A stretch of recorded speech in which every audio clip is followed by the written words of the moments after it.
प्रयागराज के संगम तट में लगे आस्था के सबसे बड़े धार्मिक और सांस्कृतिक समागम महाकुंभ में एक महीने से प्रवाहित हो रही जप तप और साधना की त्रिवेणी की धारा के साक्षी रहे कल्पवासियों की माघ पूर्णिमा स्नान के साथ विदाई हो गई। पौष पूर्णिमा के स्नान पर्व के साथ ही त्रिवेणी की रेत पर शुरू हुआ कल्पवास का माघ पूर्णिमा स्नान पर्व के साथ समापन हो गया। सभी कल्पवासी स्नान दान और मां गंगा का आशीष लेकर महाकुंभ की आध्यात्मिक ऊर्जा के साथ अपने अपने गंतव्य की तरफ प्रस्थान कर गए। महाकुंभ की आध्यात्मिक ऊर्जा बटोर त्रिवेणी के तट से विदा हुए 10 लाख से अधिक कल्पवासी। महाकुंभ अध्यात्म और संस्कृति का दुनिया का सबसे बड़ा आयोजन है। महाकुंभ का हर सेक्टर, हर स्थान ज्ञान, भक्ति और साधना के विविध रंगों से गुलजार है। महाकुंभ में अखाड़ों के वैभव के अलावा जप तप और साधना की त्रिवेणी के प्रवाह के साक्षी रहे कल्पवासियों की माघ पूर्णिमा के स्नान पर्व के साथ विदाई हो गई। ब्रह्म मुहूर्त में त्रिवेणी में माघ पूर्णिमा की डुबकी लगाकर कल्पवासी अपने शिविर पहुंचे। कल्पवासियों ने तीर्थ पुरोहितों के सानिध्य में विधि विधान से दान और हवन का अनुष्ठान पूरा किया। माघ पूर्णिमा में 10 लाख से अधिक कल्पवासी महाकुंभ की आध्यात्मिक ऊर्जा लेकर यहां से प्रस्थान कर गए। कल्पवासियों के महाकुंभ से घर वापसी के लिए प्रशासन ने विशेष योजना पर किया अमल। मेला क्षेत्र से कल्पवासियों की सकुशल घर वापसी के लिए महाकुंभ प्रशासन ने अलग अलग योजनाएं बनाई। डीआईजी महाकुंभ वैभव कृष्ण माघ पूर्णिमा के पहले कल्पवासियों से इसे लेकर अपील कर चुके थे, जिसके अनुसार ही महाकुंभ से कल्पवासियों की रवानगी की योजना पर अमल किया गया। महाकुंभ से विदा होते भावुक गए कल्पवासी बोले, दिव्य भव्य और स्वच्छ महाकुंभ की स्मृतियां रहेंगी साथ। महाकुंभ का आयोजन देश के 4 स्थानों प्रयागराज, उज्जैन, नासिक और हरिद्वार में होता है, लेकिन कल्पवास की परंपरा केवल प्रयागराज में है। इस वर्ष महाकुंभ के आयोजन ने सभी कल्पवास को विशिष्ट बना दिया। योगी सरकार की तरफ प्रयागराज महाकुंभ को दिव्य भव्य और स्वच्छ महाकुंभ स्वरूप दिए जाने पर मेला क्षेत्र के विभिन्न सेक्टर में प्रवास कर रहे इन कल्पवासियों का अनुभव भी अलग अलग रहा।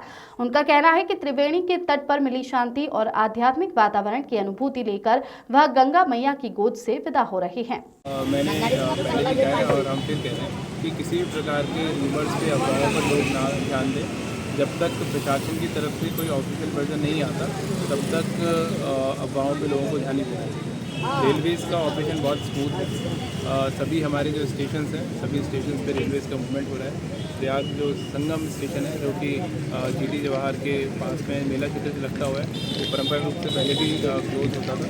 उसको छोड़ के हमारे सभी स्टेशन ऑपरेशनल हैं और सभी जगह पे क्राउड आ भी रहा है, लगातार श्रद्धालु जा भी रहे हैं, तो उसमें कहीं कोई इशू नहीं है। तो जब तक प्रशासन की तरफ से कोई ऑफिशियल वर्जन नहीं होता तब तक लोग अफवाहों पर ध्यान दें। दूसरा, प्रयागराज के बॉर्डर सील कर दिए गए इस प्रकार का, तो ये असामाजिक तत्व है जो इस प्रकार का जानबूझ के एक असुविधा का और लोगों में एक भय का माहौल बनाने के लिए इस प्रकार का वातावरण क्रिएट करते हैं। तो उसको लगातार पुलिस फोर्स चिन्हित भी कर रही है, एफआईआर भी उनके खिलाफ हुई है।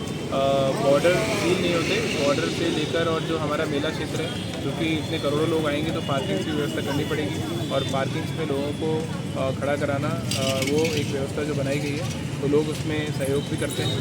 तो आपके माध्यम से मैं ये भी अपील करूँगा कि ये बॉर्डर सील होना तो बिल्कुल ही नितांत गलत खबर है। ना आज ना कभी भविष्य में कोई बॉर्डर सील नहीं होता है और लगातार श्रद्धालु आ रहे हैं, इतने करोड़ों लोग आकर यहाँ स्नान करके जा रहे हैं। तो आप देख ही रहे हैं सभी प्रकार की सुविधाएं उन्हें दी जा रही है और साथ ही पूरे हमारे प्रशासनिक कर्मचारी अधिकारी, पुलिस के कर्मचारी अधिकारी और साथ ही स्वयंसेवी संस्थाएं एनएसएस, एनसीसी, हमारे राधा स्वामी सत्संग व्यास के सभी हमारे जो पदाधिकारी हैं वो पूरी टीमें और स्वयंसेवी संस्थाएं, सिविल डिफेंस बहुत अच्छे से, चाहे भोजन प्रबंध करना हो, चाहे लोगों को गाइड करना हो, पार्किंग्स में लोगों को डाइवर्ट करने के लिए मोटिवेट करना हो, सभी और ट्रैफिक मैनेजमेंट सभी में वो काम करते हैं। आपके माध्यम से मैं ये बताना चाहूँगा कि लगातार हम लोग सेवा कार्य भी कर रहे हैं इस्कॉन के माध्यम से और विभिन्न स्वयंसेवी संस्थाओं के माध्यम से।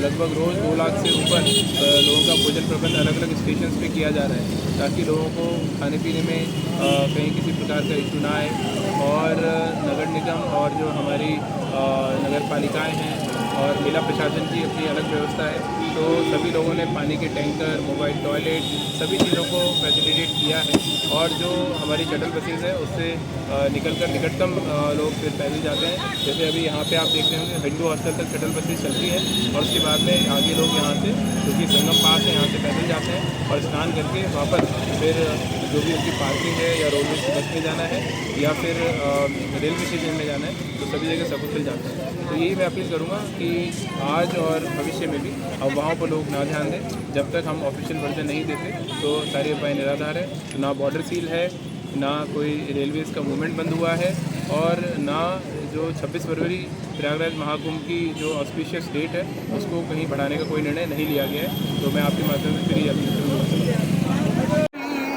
बसे संगम के तीरे प्रयाग नगरी, बसे संगम के तीरे जहाँ गंगा की धार, जहाँ जमुना की धार, सरस्वती की धार बहे धीरे धीरे प्रयाग नगरी, बसे संगम के तीरे। योगी जी के लिए कुछ कह रहे थे आप? योगी जी तो महान है, उनको श्री राम का जो है आशीर्वाद उनको मिला हुआ है। मैं उनको कोट कोट प्रणाम कर रहा हूँ।